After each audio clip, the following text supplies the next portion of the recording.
Hi guys, welcome back to the advanced series of snakes and adders.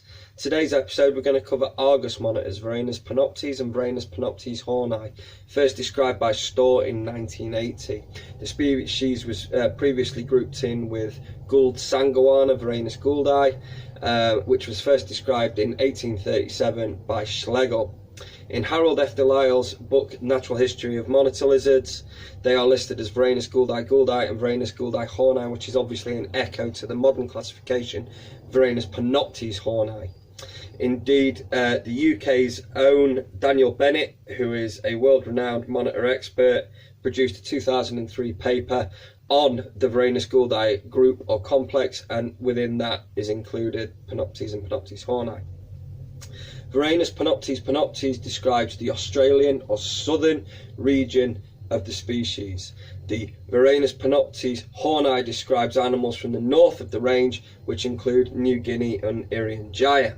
The nominate Australian form is incredibly variable, and it occurs from the Cape York Peninsula in the east to the Kimberley region of Australia in the west. This represents a huge variance in biome and habitat and points to this species' adaptability and resilience.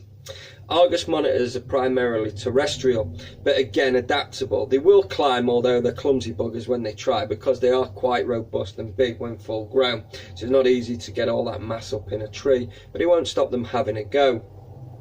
Argus monitors are essentially built for digging. What you'll notice on these front claws is these massive talons and oversized feet proportionally, far bigger than the African cousins, and the claws are super well developed, so they're just digging machines. They love doing it and they really enjoy it. They spend a lot of their time naturally in burrows. So what they will also do is they'll either dig their own burrows, or they'll basically magpie an existing burrow and take it over. It can get very hot and oppressive, the heat and humidity, so they will spend periods where they're inactive in those burrows.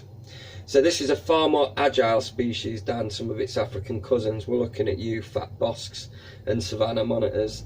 These have got an incredible turn of speed when they feel like it and can really run. So we want to be careful not to spook them if they're out free roaming around the house, as they will make a beeline for the nearest cover or just basically leg it, and you're going to be scrambling to try and catch them in time. If worked with regularly, as you can see, they are wonderful. The species is considered riparian in habitat. This means that they occur within relatively close vicinity of water courses and water sources. This is a distinction apart from the association with the more drought-tolerant Gould sanguana. And because they occur along riverbeds and river courses and forests, they do enjoy a bit of humidity. This previous owner who's had this has obviously kept this chap really dry, because we've got bits and pieces of shed skin. So we're going to have to, be bathing this, and we're spraying him daily or her daily just to try and get this skin off. But it'll come, it's not a problem. But the problem is people seem to equate it being Australian with being desert, and you couldn't be further from the truth. I mean, this is the Indonesian version anyway. We hardly ever see the Aussie versions. The Indo versions we know because they have a banded tail, whereas the end of the tail on panoptes is solid yellow. So to that end, Argus monitors, particularly our panoptes hornii, will appreciate a localized damp or moistened area to visit to help with shedding skin. What we don't want is any skin buildup around the feet or around the tail tip, where we find that the blood flow to these extremities could get cut off, and we could end up with amputated toes, which is a real shame. When you've got such an absolutely amazing claw as this, we want to keep them in as good a nick as possible. On another segue with diet from their African cousins, there's a lot of consternation regarding savanna monitors, Varanus exanthematicus, and their natural diet, how we segue into husbandry and captivity and make sure that they're okay. Argus monitors naturally consume more vertebrate prey than the African species, the savanna monitor. So obesity can be an issue, but naturally this guy is more geared up for the acceptance of protein and fat. Natural prey includes fish, crabs, small birds, rodents, insects and other monitors, and spiny-tailed monitors Varanus acanthornis and the Kimberley rock monitors, Varanus glauterii, are specialities of this guy. So if you wanted to be truly naturalistic with your diet, that would become an expensive habit pretty quick. Captive diet can include lancefish, trout, quail chick, quail, chicks, rat pup, rat fluff, egg, raw, scrambled or diced, boiled. Offal including heart, kidney and liver, although to be sure to calcidus these. The reason that we like the organs from the renal system is because they came from vertebrate animals. They are the storage of vitamin D3 naturally, so it's great to give them as a little food source. But it is important we vary the diet, and we also want to involve enrichment and make them hunt and scavenge for their prey. When all said and done, this is an advanced level lizard. So I'm not going to make all these huge overarching recommendations about vivarium size and all the rest of it. If you think that you're developed enough to be able to take on something this size, you need to have your head screwed on and you need to be a realist. And whatever size vivarium it is that you're thinking of for an adult, think bigger and you'll be about there. Males can approach 5 feet in length, total length. Females between 3 and 3.5 feet. These need a huge amount of room. They need air temps at the warm end between 100 and 110 Fahrenheit. They need surface temperatures using an infrared heat gun at between 125 and 130 Fahrenheit. And it's also important to be able to retreat away from this heat. They feed regularly and have a relatively quick metabolism. They will turn around their food fast, and if the heat is there as well, these animals will grow and grow. What we do need to be careful of is fat content and making sure that on occasion we're going to make them work for their food, and exercise is going to be an important part of keeping your monitor in good nick.